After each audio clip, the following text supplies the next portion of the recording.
Just minutes ago, the Strait of Hormuz became the most dangerous choke point on Earth. Iran made a move that nobody saw coming. They opened the passage. They stepped back. They signaled to the world that the crisis was over. But the American warships didn't move. The blockade held. And now, 20% of the world's oil supply hangs in the balance between two nations locked in a standoff that neither can afford to lose. What happens in the next 72 hours could reshape the global economy for a generation. And almost no one is talking about what's really happening beneath the surface. The Strait of Hormuz has always been more than a body of water. It is a pressure valve for the entire global order. Roughly 21 million barrels of oil pass through this narrow channel every single day. Tankers carrying crude from Saudi Arabia, Kuwait, Iraq, the United Arab Emirates, and Qatar all funnel through a passage barely 21 miles wide at its narrowest point. When tensions rise here, the tremors are felt in every gas station, every stock exchange, every Ministry of Defense on the planet. For decades, this strait has been the silent arbiter of global energy security.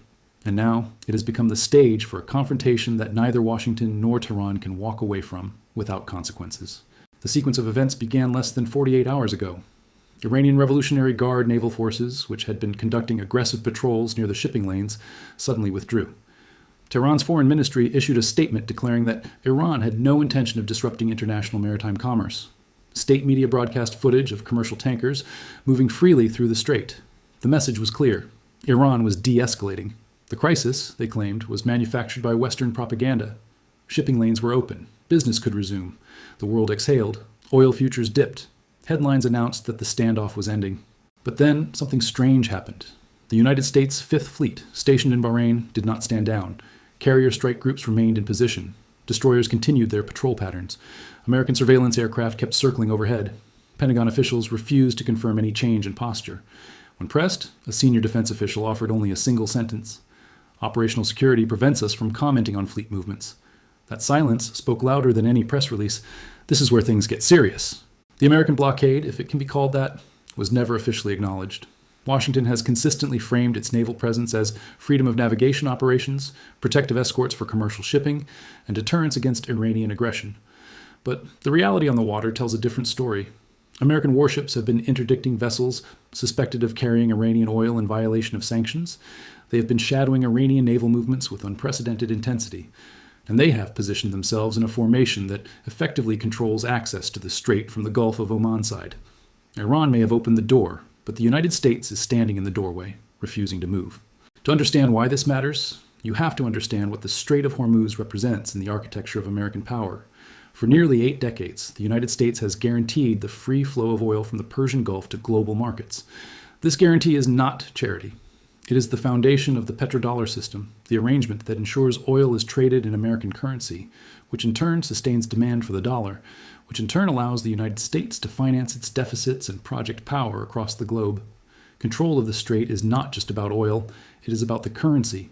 It is about the entire financial ecosystem that keeps American hegemony intact. Losing influence here would be the beginning of the end.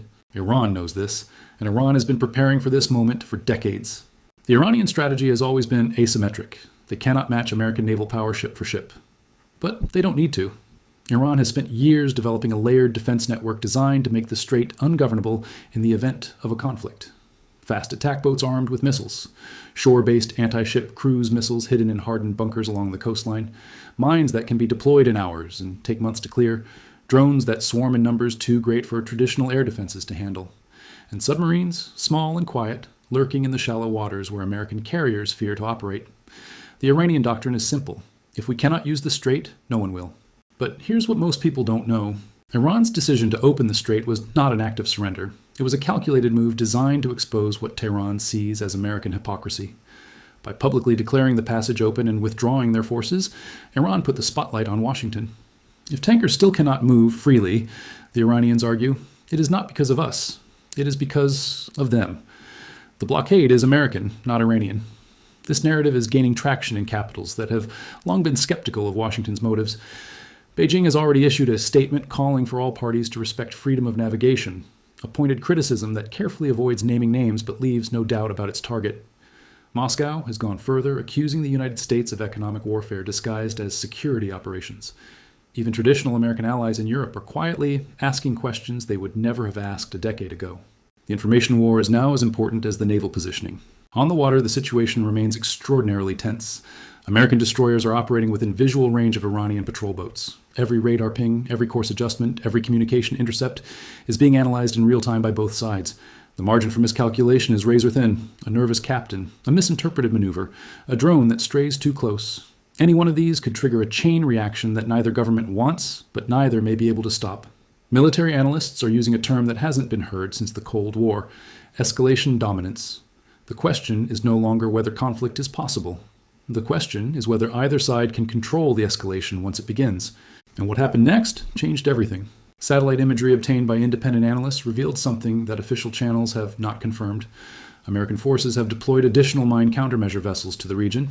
These specialized ships are designed to clear sea mines quickly, allowing larger vessels to transit safely. Their deployment suggests that the Pentagon is preparing for a scenario in which Iran carries out its threat to mine the strait. It also suggests that Washington believes the current standoff could escalate beyond diplomatic posturing.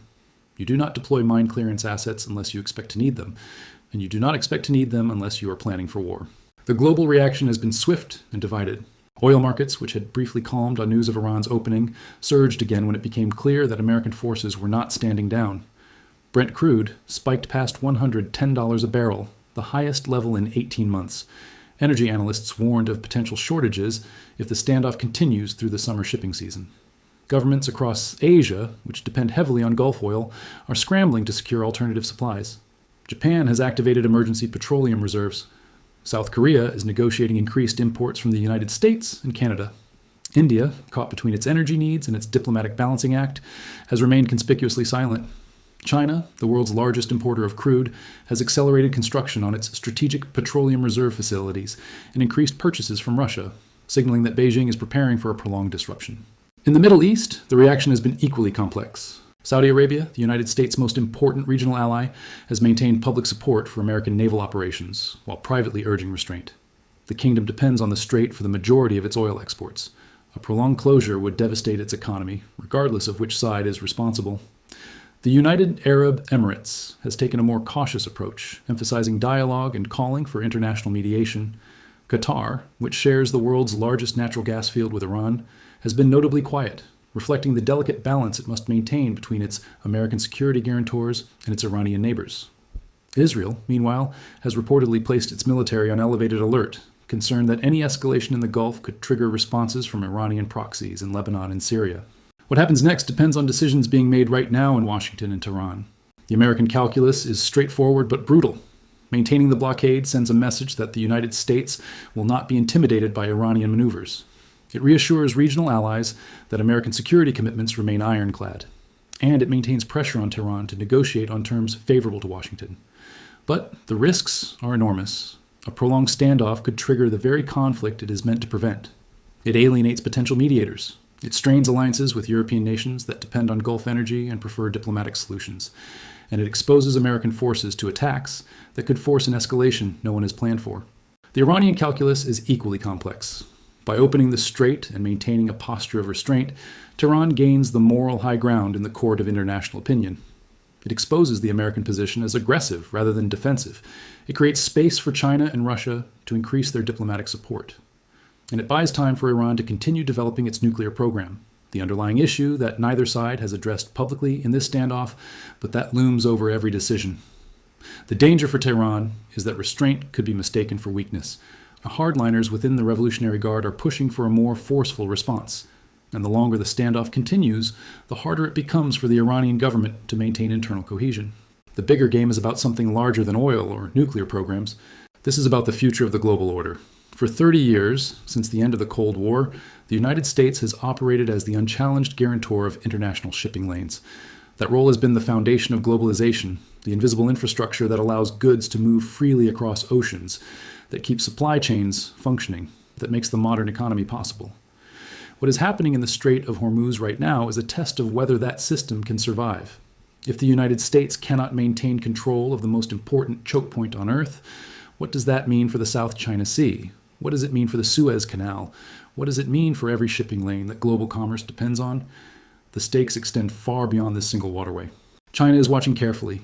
Every move the United States makes in the Gulf sends a signal to Beijing about American resolve, American capabilities, and American willingness to sustain costs. If Washington backs down in Hormuz, Chinese strategists will draw conclusions about what that means for Taiwan. If Washington overreaches and triggers a conflict it cannot control, Chinese strategists will draw different conclusions, equally dangerous.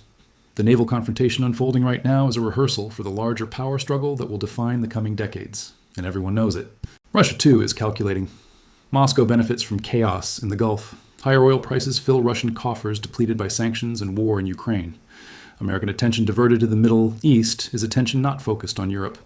And any demonstration that American power has limits reinforces the narrative that Moscow has been pushing since the invasion of Crimea. The decline of American hegemony is not a fear for Russia. It is a strategy. The hours ahead will be decisive. Diplomatic channels remain open, but barely. Intermediaries from Oman and Qatar have reportedly been shuttling between Washington and Tehran, carrying proposals and counter-proposals that neither side has publicly acknowledged. The United Nations Secretary General has called for restraint, a statement so predictable that it barely registered. European foreign ministers are convening emergency sessions, drafting statements that express concern without committing to action. None of this will matter if someone on the water makes a mistake. The most dangerous crises are not the ones that erupt from deliberate choice. They are the ones that spiral from miscalculation, from accidents, from decisions made in moments of confusion by people who do not fully understand the consequences. The Gulf of Tonkin, the assassination of an archduke. History is filled with catastrophes that began as misunderstandings. The Strait of Hormuz, crowded with warships, patrol boats, commercial tankers, surveillance drones, and submarines, is exactly the kind of environment where those catastrophes happen. And here is the chilling truth that no official will say out loud. Neither side can back down without losing something essential. The United States cannot withdraw its naval presence without appearing weak, without abandoning allies, without signaling to China and Russia that American power is a bluff. Iran cannot accept American dominance of the Strait without conceding that its entire regional strategy has failed, without empowering hardliners who will push for even more dangerous confrontations, without losing face in a political culture where losing face is unacceptable. The logic of the situation pushes both sides toward escalation even as the rhetoric calls for restraint. This is the nature of great power conflict in the 21st century. It does not announce itself with declarations of war. It creeps forward through positioning, through signaling, through moves and countermoves that each seem manageable in isolation, but that together create pressures no one can fully control. The world is not watching a crisis that will end. It is watching a crisis that is evolving, that is taking new shapes, that is setting precedents that will constrain decisions for years to come. The tankers are waiting, the warships are watching, the drones are circling. Somewhere in the depths, submarines track each other through water that carries every sound for miles. The fate of the global economy, the credibility of great powers, the lives of thousands of sailors, all of it balanced on a knife's edge in a passage barely 20 miles wide.